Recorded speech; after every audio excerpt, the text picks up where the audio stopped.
पनि इन्डियादेखि ल्याउनु पर्ने त यति सामानमा के भइरहेको त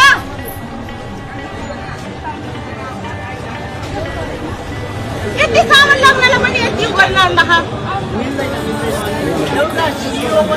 त सियो भने त दोकानमै बन्द गर्नु न नेपालमा नेपालमा भारतदेखि त आउँछ नि सब्जी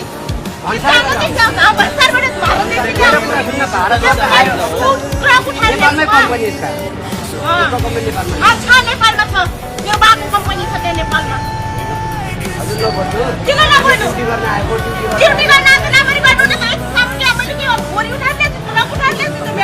हामीले भने अर्कोले केही भन्छ अर्कोले केही हामी काम गर्न सर्च गराइदिनु हामीले ड्युटी गर्न बच्चाको खुसीको लागि लिएको हो यो अन्त जान दिनु कति पैसा दिनु यति टाढादेखि लिएको मलाई थाहा छैन यस्तो गाडीको म 20 सालको चाहको यहाँ फर्स्टमा माइनसको यहाँ दिन गरेर चाहिँ हामीले के ब्याक गर्छ यहाँ पनि गर्नु न यहाँ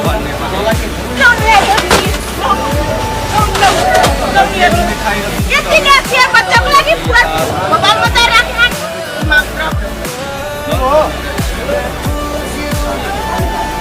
यो पैसा पराउने कि फ्रीमा आउँछ कि यहाँ पुरानो के तँलाई किन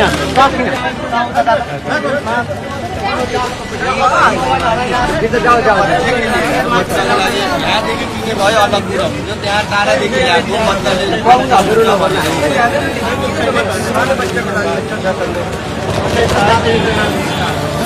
अरू भएको भन्ने पनि यहाँदेखि अरू नल्याउने भनेर त लिएर आएको थिइनँ म यहाँ त छोडेर आएको छु म अरूमा म हजुरलाई के भन्छु भने नेपाल सरकारबाट सामान जसलाई ब्यान गरेको तपाईँले सूचना हेर्नु मेरो कुरा सुन्नु पहिले हजुरले न्युज समाचार हेर्नु भएको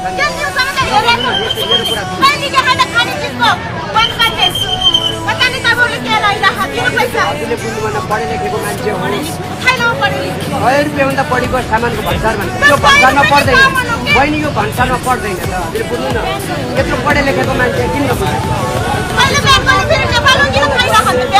नेपालमा पाइयो क्या हजुरले पुरै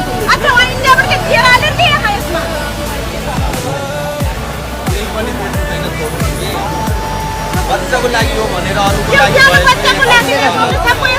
लागि समाचारमा हालिसकेको छ किन हेर्नु त्यो नल्याउने चिज हो क्या हजुरले